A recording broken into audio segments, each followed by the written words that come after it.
Peace, everyone. Welcome to Karmic Dynasty. I am here today at the Equal Justice Initiative Museum. I'm at the Outdoor Museum. This is the National Memorial for Peace and Justice. Have not been live on my cell phone in a long minute. So give me a few moments to make adjustments. This is probably the most y'all gonna see of me. Really, I'm needing to turn my camera around so y'all can see. So again, this is the part two. There we go. Part two of the Lynching Museum. So I am here. All right. So this is the entrance. Here it says true peace is not merely the absence of tension. It is the presence of justice. Martin Luther King Jr. Here at the entrance is another sign. Just a general sign.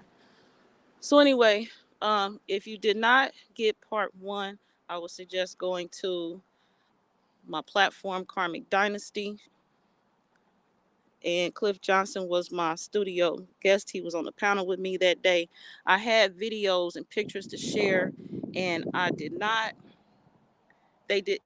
did not come the way I had planned for them to come. So I am here today on another note in life, and I came here to share more in person and to answer questions. And if there's anything that you need to see, want to see again, I'm here live right now so we could do it. Okay. All right. I had these photos in the presentation, and I read some of them, and I left them for later. So again, I am here. These are the grounds in brief. And really, this is like off in the cut in this neighborhood. So I'm in like some people's backyard. This museum memorial is in people's backyards, like literally.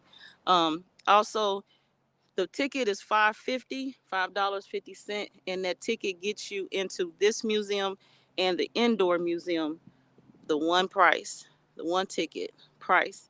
And they actually have a shuttle that will transport you between the two museums. And Peace, Kathleen Williams, peace. So this sign says in the 17th and 18th centuries, 12 million African people were kidnapped, chained, and brought to the Americas after a torturous journey across the Atlantic Ocean. Nearly 2 million people died during the voyage. The labor of enslaved black people fueled economic growth in the United States, where an ideology of white supremacy and racial difference was created to justify slavery and make it more morally acceptable. It goes on to say, in the 19th century, the demand for enslaved labor grew, despite calls for the end of the international slave trade, a thriving plantation economy in the United States, and the forcible taking of land from native people generated the domestic slave trade, where over a million enslaved people in the North were trafficked to the South. The population of enslaved people in the South grew dramatically, and black people suffered brutal abuse and mistreatment throughout this region. Nearly half of all enslaved people were separated from their children, spouses, parents, or siblings during the domestic slave trade. After the South's defeat in the bloody Civil War, the 13th Amendment was passed, prohibiting involuntary servitude and forced labor, but leaving intact a bitter resistance to racial equality. Continued support for white supremacy and racial hierarchy meant that slavery in America did not end, it evolved.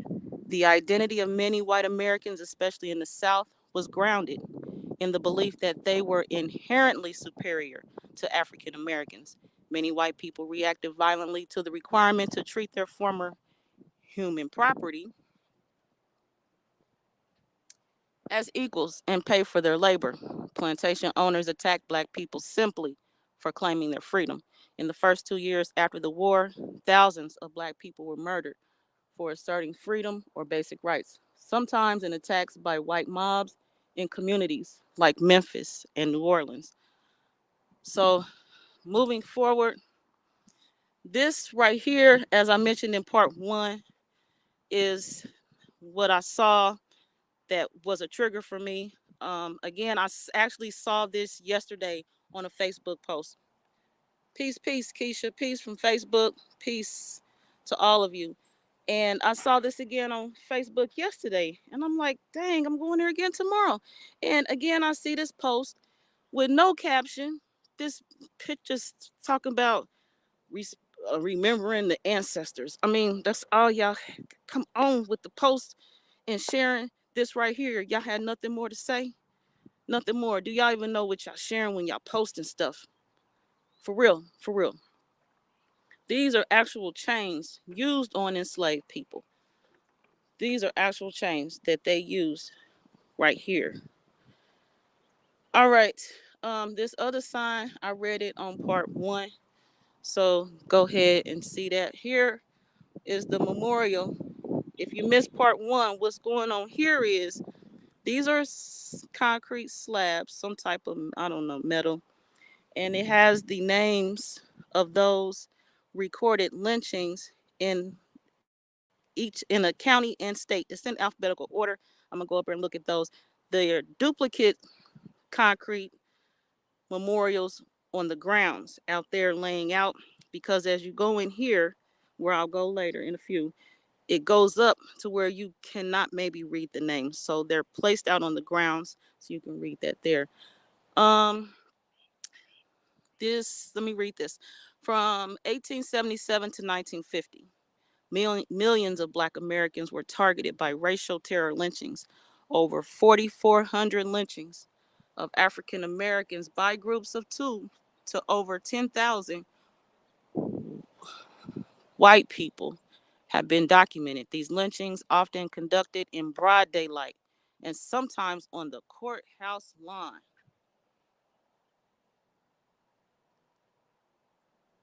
were vicious attacks of murder, and their perpetrators acted with impunity. Black people were lynched by hanging, burning, shooting, drowning, stabbing, and beating. Some were falsely accused of, my bad, some were falsely accused of rape or murder, presumed guilty, and killed without trial or investigation. Others were lynched for political activism or economic success. Slaughtered in widespread attacks on Black communities, killed in place of a friend or relative whom the mob could not locate, or targeted for violating social rules of racial hierarchy. Racial terror lynchings were directly tied to the history of enslavement and the reestablishment of white supremacy after the Civil War. These lynchings were distinct from hangings and mob violence committed against white people and other groups because they were intended to terrorize Black Americans and enforce racial hierarchy. Unlike frontier justice in the West, racial terror lynchings generally took place in community with functioning criminal courts that were viewed as too good for African Americans. Despite its lawlessness and terrifying unpredictability, lynching was sanctioned by law enforcement and elected officials. Racial terror lynching was characterized by extreme violence. Victims were tortured for hours before their brutalized bodies were left out on display to traumatize other Black people. Members of the mob frequently documented their atrocities by posing for photographs with the dangling, bloodied, or burnt corpse. Moving forward. Peace, Kai. Peace, Kai. Uh, who was that we talked about? Kai Creatures. You asked me about. Her memorial's over. We're gonna get to hers. I can't remember her name right now. Um, Grand Uplifting Royal Speaks Shariri L hashtag unoccupied Turtle Island. Grand Uprising Matriarch. Grand Uprising.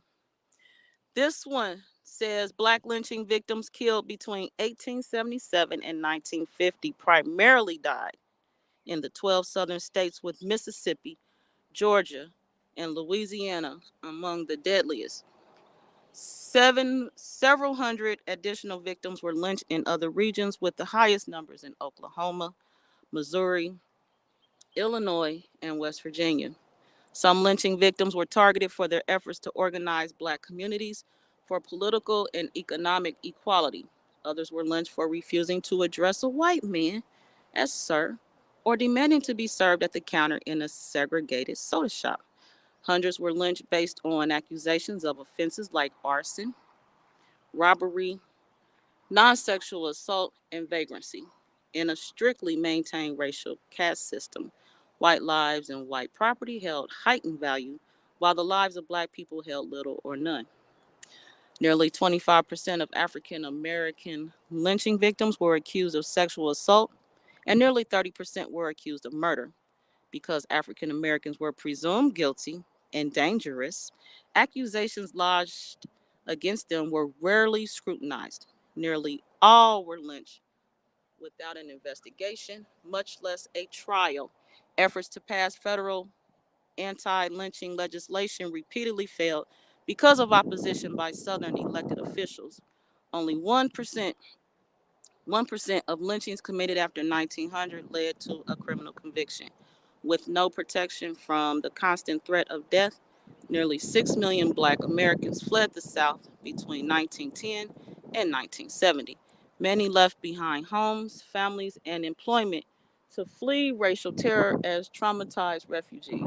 Lynching profoundly reshaped the geographic, political, social, and economic conditions of African Americans in ways still evident today. We have one last one to read before I head up this hill. Ida B. Wells, yes, yes, Kai, yes, that's her. Gratitude. Yep, I'm gonna go see her memorial live in a few. Um, hmm. All right. Okay, let me read this last paragraph. At this memorial, we remember the thousands killed, the generations of black people terrorized, and the legacy of suffering and injustice that haunts us still. We also remember the countless victims whose deaths were not recorded in news archives and cannot be documented, who are recognized solely in the mournful memories of those who love them. We believe that telling the truth about the age of racial terror and reflecting together on this period and its legacy can lead to a more thoughtful and informed commitment to justice today. We hope this memorial will inspire individuals, communities, and this nation to claim our difficult history and commit to a just and peaceful future. Also, right quick, while I'm facing it, this is the building over there where the shuttle is at. And also, if you don't buy your tickets online, you go across the street. The parking's right here. That building right there is where you get your tickets. It's a gift shop in there as well. And the shuttle, I don't know if y'all can see, it's a white bus, white shuttle back there. But anyway, and there's the entrance. Another thing to speak on right quick is the noted security around here. I heard about the security last time I was here. Security's here again. Apparently, I've been told that these this museum, the outdoor one and the indoors one. Here goes some of them. The indoor and outdoor museum have had bomb threats.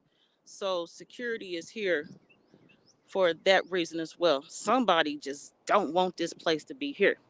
So they just wanna, if they can't do nothing else, threaten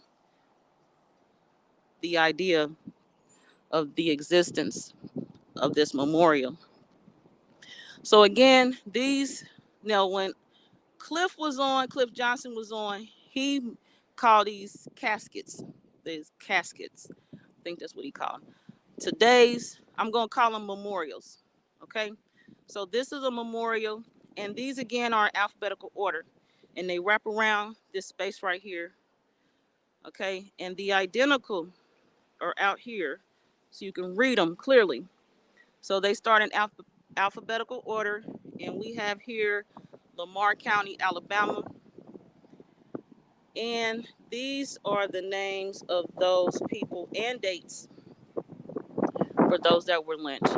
So as you see, as an example of, these are in alphabetical order and they wrap around. So next we have Alabama here, but you'll notice Georgia's here because by the time this goes around and the A's and come back around, we at the G's. So I'm not gonna go row for row. And then for example, again, keep wrapping around. Kentucky is on this next level, wrap around, and here come Mississippi.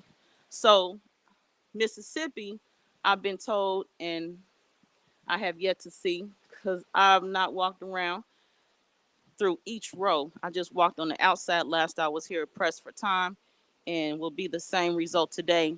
Mississippi has so many lynchings, it wraps around several times.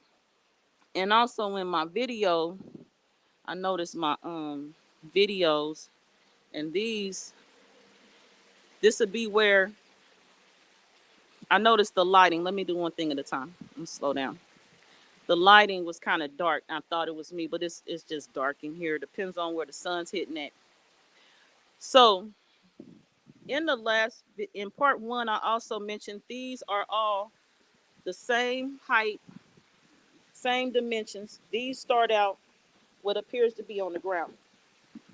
So as I would go walk around here, at some point I'd be under here, and they would appear to be over my head. Thing is, these don't move. They are all the same level. Just the ramp, it ramps down.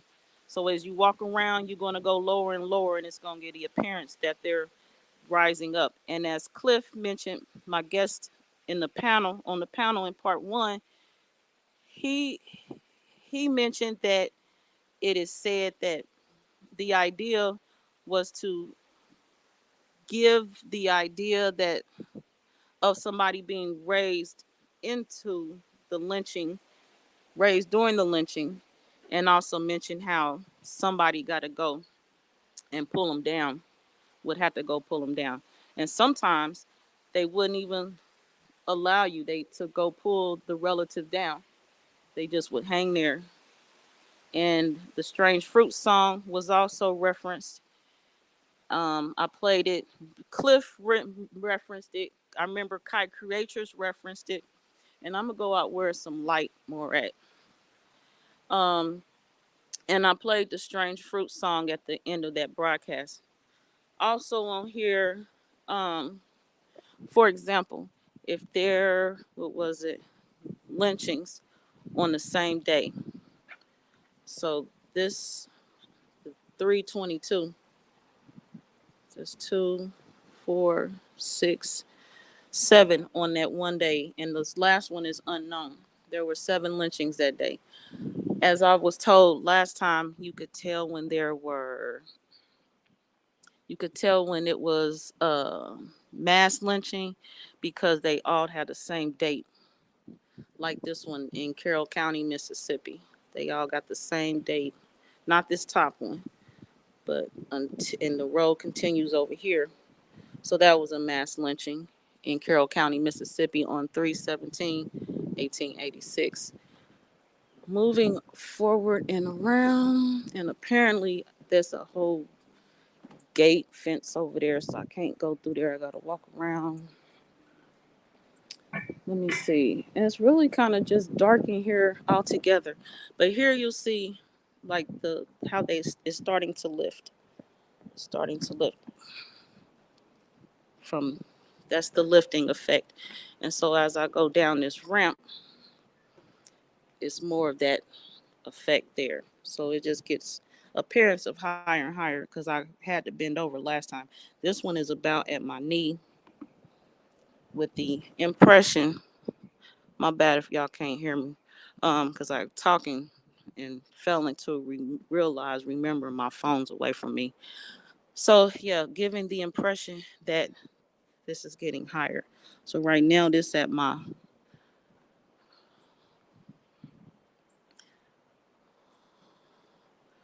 midsection, and lighting. So we got Forest County, Mississippi, right here.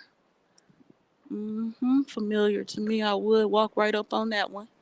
Um, Franklin County, Mississippi, Tift County, Georgia.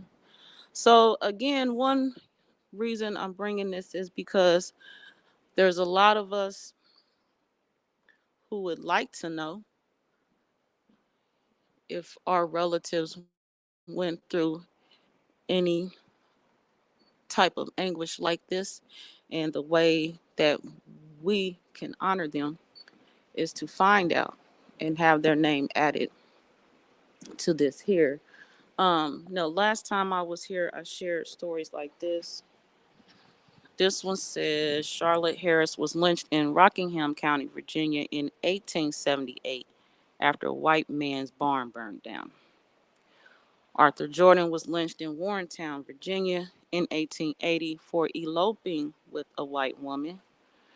George Briscoe was lynched in Annapolis, Maryland in 1884 for an alleged robbery. Now, this side over here has the same type events. I'm not going to go through and read each one. But so, and now this is the point. If you watch part one where the memorials appeared over my head, again, they have the effect like it's raising, but actually, we're going down this ramp. So it gives the appearance that it's over my head. Noose County, Texas. So, for example, these right here, if you're not looking up, um, or you can't see, the ones outside are duplicates. So you can read them clear there. And my little short self is going further down this ramp. So these are getting higher in appearance. We have a lynch mob of more than 1,000 men and children burned. What? Hold on. A lynch mob of more than 1,000 men, women, and children burned Zachariah Walker alive in Coatesville, Pennsylvania in 1911. Pennsylvania. So just an example of this is not an issue for just the South. It's not. Here go one for Illinois. Dozens of men, women, and children were lynched in a massacre in East St. Louis, Illinois in 1917. This one says unborn child, so I'm going to read it. Mary Turner was lynched with her unborn child, that caught my eye, at Folsom Bridge at the Brooks Lowndes County line in Georgia in 1918 for complaining about the recent lynching of her husband, Hayes Turner. Dang, Clinton Briggs was lynched in Star City, Arkansas in 1919 for using inappropriate language with a white woman. Last time I came here, I was not prepared. But this time, I'm more mentally prepared for this. I'm still not going to the indoor museum. I don't know, but it's real long. Last time I had to walk out, um, just did um, for the hanged and beaten, for the shot, drowned, and burnt, for the tortured, tormented, and terrorized, for those abandoned by the rule of law, we will remember with hope, because hopelessness is the enemy of justice, with courage, because peace requires bravery, with persistence, because justice is a constant struggle, with faith, because we shall overcome. I missed that last time I was here, so that's cool. These are higher up, higher up, higher up. This water part of the memorial says thousands of African Americans are unknown victims of racial terror lynchings whose deaths cannot be documented, many whose names will never be known. They are all honored here. Again, I am in Montgomery, Alabama. I don't even know if I shared that information thus far, but I'm sharing it now. Peace to everyone here. Peace, peace, peace. Welcome to Karmic Dynasty. I appreciate you all. This video I did share in part one as well. And Cliff spoke on this briefly as well as myself. At this point, I'm near the exit, and then I'm going to go out onto the grounds, and then I'm going to go by the Ida B. Wells Memorial. Me and Kai Creator spoke on. Again, the Equal Justice Initiative Community Remembrance Project invites community members to visit lynching sites and gather soil to honor the lives of those killed and terrorized by racial violence and injustice. This soil represents collections from over 24 racial terror lynchings. I think I started to say earlier, I don't know if I finished the thought, but I'm going to do it now. So, yeah, you have a family member. After the trace of your lineage or someone you are aware of now, they can be memorialized here with these other names and remembered in stone. So that's the purpose of me coming here, is to show y'all where it would be, what it looks like. Oh, there's some steps up. I don't know if I want to walk up there. Let me walk. Because it's bright. How much battery I got? Oh, 38%. All right. After they lynch, they eat them. Yeah, one of them was made into a sandwich. All right now, Kai creatures. All right now. Excuse me. Good. How are you? Okay, so this one's Toni Morrison. And okay, so I read this one. Yeah, I read this one on my part one. So we out here on the grounds. I got 37% left here for y'all. Peace, peace. Salam. Patah Rahu Tepa. So I see you. I see you. All right. The Monument Park. In this park rest duplicate monuments for each county in America where a racial terror lynching occurred. The Equal Justice Initiative is inviting cities and counties across the country to engage in EJI's Community Remembrance Project, where local activities are planned to acknowledge each community's history of racial terror lynching. Acknowledging our collective history must be both national and local. Advancing an era of truth and racial justice will require the landscape of America to more honestly reflect our true history. So when I started out, I was up here, then I moved, yeah, around there. So yeah, just shows how the flooring, the yeah, levels out. All right. So these memorials were on my broadcast part one. We're gonna look at them a little closer. The Delectable Negro. Come on, Kathleen Williams. Come on with it. Crittenden County, Kentucky. Thomas White, September 10th, 1896.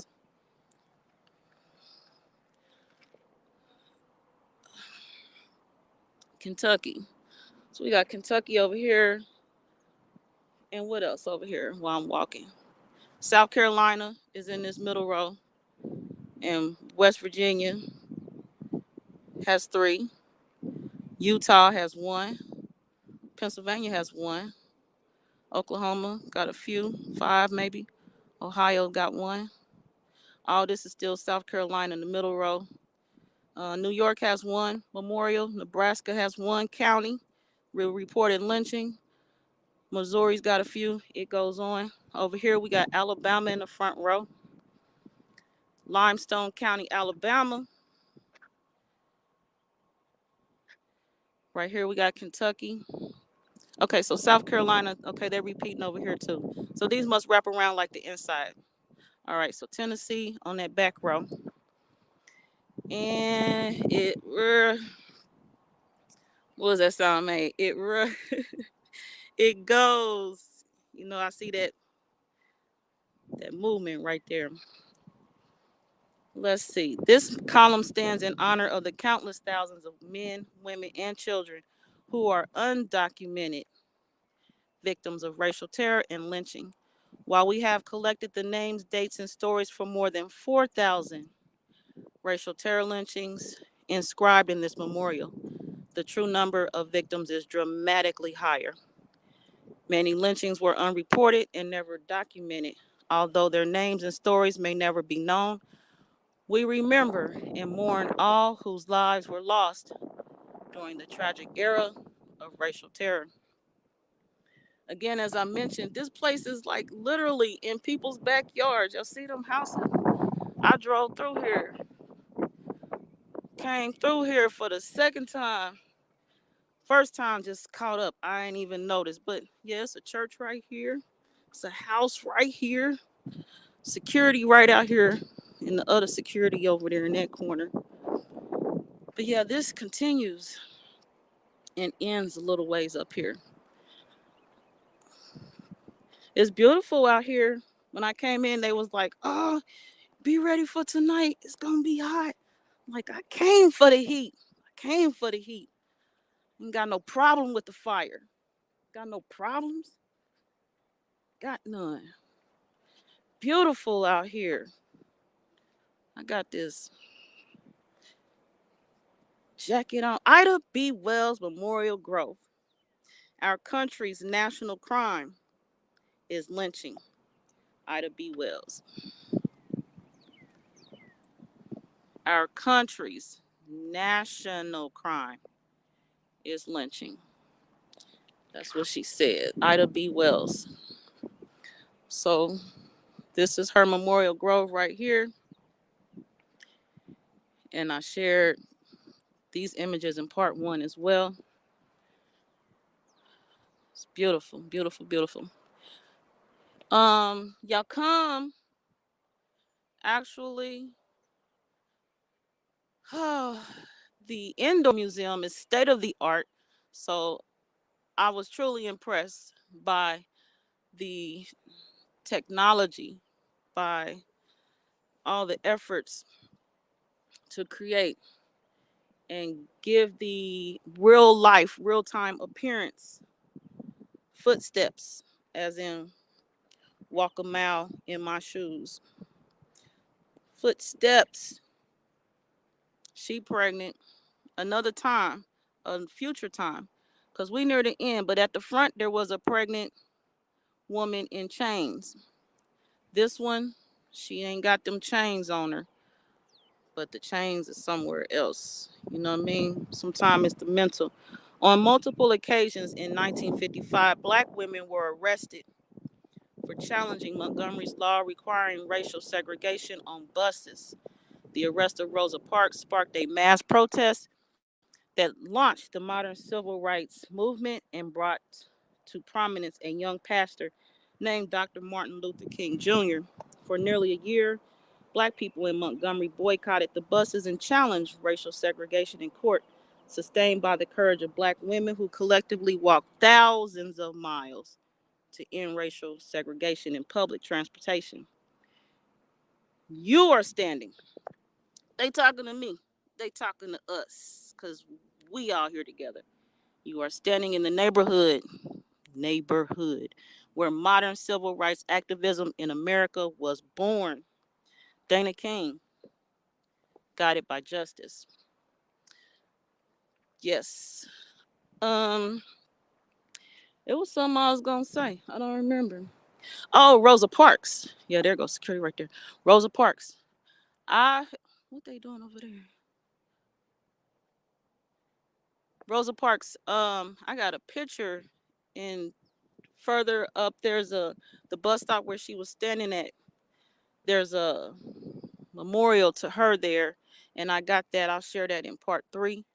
Over here, I'm not sure if this is part of the exhibit. My 22% says I can go find out.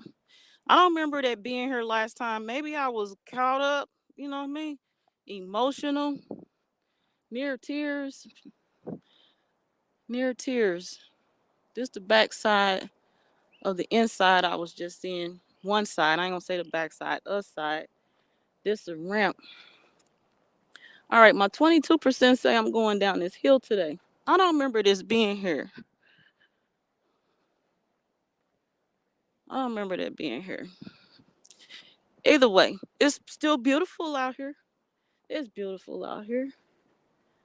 I am oh, y'all know what? Heads up. I'm gonna be back live today. I got two business meetings here today. The one I'm definitely sharing with y'all. Definitely. Definitely. So when I leave here, I'm going straight there. I gotta get situated and booted up because I think I gotta change my clothes. I gotta put on some things to get dirty. So I'm gonna do that and I'll be back later today. Now this image I used on the cover of my broadcast right now. I took this picture last time I was here, first time I was here. Um, this says black and brown people in the United States often are presumed dangerous and guilty when they have done nothing wrong. Our history of racial inequality has created conscious and unconscious bias that has resulted in racial discrimination amongst people of color by law enforcement in the criminal justice system.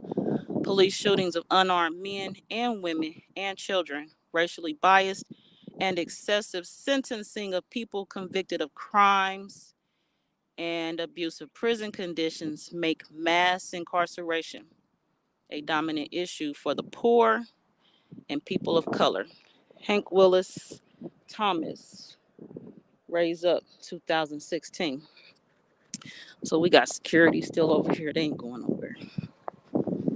We got one following me, of course. He ain't going nowhere. Oh, man. And I'm about to ask him a question because he think he's the... Excuse me, you work here? How long has this been here? Okay, I was gonna say it was not here last time I came. I thought I was... Thank you. Yeah, this only been here 2 weeks. Ooh, no to me. The wind is beautiful. It's a good little breeze. It's a little warm, but I'm loving it because I've been in a cool area lately. Kind of cool. It's been warming up in Atlanta lately. Community reckoning. In this section of the National Memorial, we honor communities that have engaged in local remembrance. Okay. And reckoning with the history of lynching and racial terror. Okay. The lynching of William Miller, Brighton, Alabama. In August 1908, a group of white men took William Miller from his Brighton, Alabama jail cell in the middle of the night and lynched him in the nearby woods. Mr. Miller was a black leader advocating for better labor conditions in the coal mines when he was arrested on false charges of violence. Coal mining in Alabama began with the use of labor by enslaved people in the 1840s. The industry boomed in the late 1800s as Birmingham became the Magic City.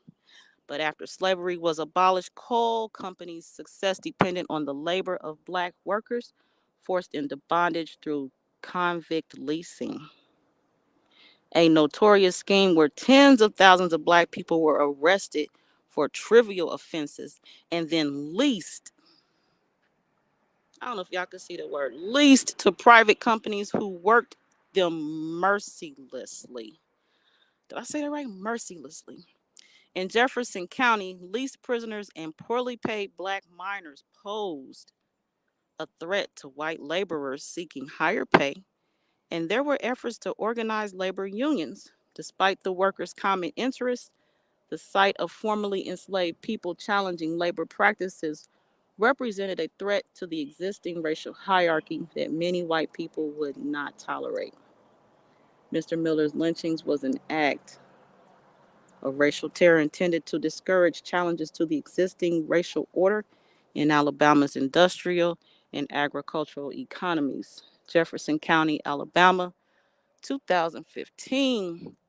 Okay, and I see this must be Jefferson County right here where they got the hole out because I'm looking. Just an observation because I noticed it was a hole here too. So this must be Abbeyville, South Carolina. In the middle of the night, February 11, 1906, a large white mob abducted Bunk Richardson from the Etowah County Jail in Gaston and lynched him. In July 1905, 3 men were accused of rape and murder of a white woman. Bunk Richardson was not involved in the crime but knew one of the suspects and was also arrested. After the 4 were taken to the jail in Gaston, a mob of 300 people gathered to lynch the suspects. The mob was successfully held back, and the 4 prisoners were taken to Jefferson County the following day. 2 of the men, Jack Hunter and Vance Gardner, were later tried, convicted, and executed in Gadsden for the crime. The third, Will Johnson, was also convicted and sentenced to death, but Alabama Governor William Jelks doubted Mr. Johnson's guilt and commuted his life sentence. And commuted his sentence to life in prison. Mr. Johnson was sent back to Jefferson County to serve his sentence. The The commutation of Will Johnson's sentence sparked outrage in Gaston, and a mob responded by seizing Bunk Richardson from the jail, although he had never been charged with the crime. The mob dragged Mr. Richardson down the street and hanged him from the train trestles covering over the Coosa River. Mr. Richardson's relatives were forced to leave town and abandon thriving businesses while the entire black community lived in fear. No one was ever charged for the lynching of Bunk Richardson. Goodness, goodness, goodness. Georgia, Texas, Tuscaloosa County, Alabama, Oxford, Mississippi, Center, Texas, St. Augustine, Florida, Selma, Alabama, Kansas City, Missouri, Wilmington, Delaware. And okay, let me go up here right quick and then I'm going to leave with my 27%. All right. These duplicate markers reflect work done by local community groups who are using public memorialization to reckon with our history of racial terror across the country. Arise is dedicated to thousands of people working in scores of communities who are advancing community remember. Hold on.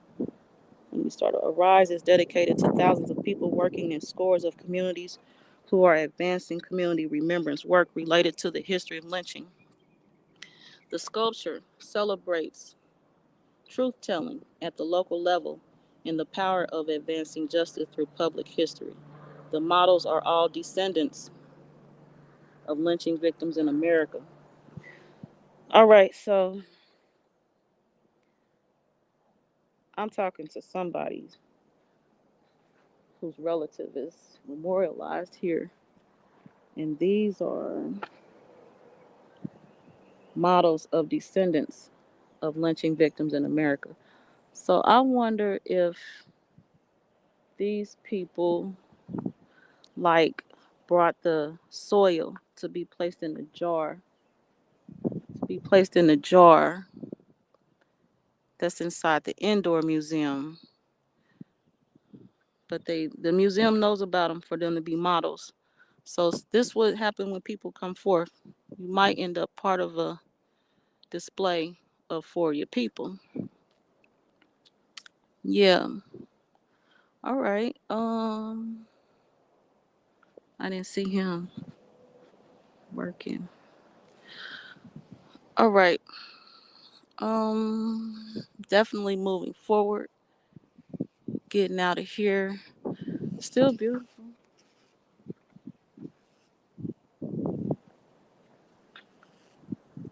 Beautiful day. All right, everyone. Peace, Maxine Otis. Peace to everyone here. I am on my way out of here. I would like everyone to continue to have a peaceful and prosperous day. Productive journeys continuous for us all. And last time I was here, I took pictures of this. Two separate parts because it was so long from my camera. And it says, the wind brings your names. Actually, this is what I'm going to say last. And then I'm out of here. Peace to y'all. Peace. Until maybe an hour from now or so. Peace for now.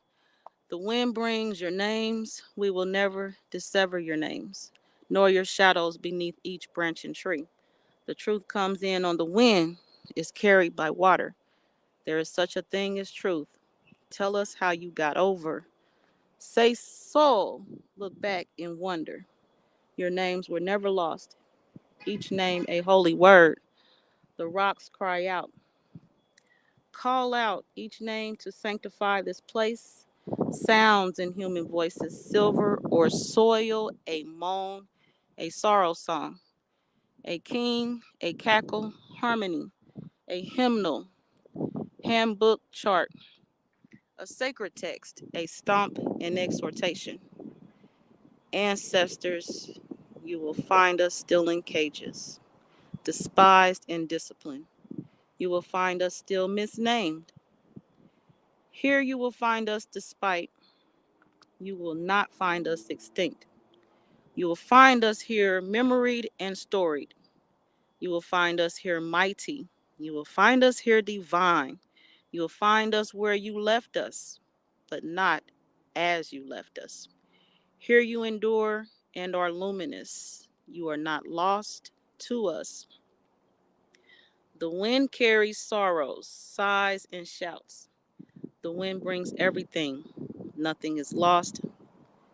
Elizabeth Alexander.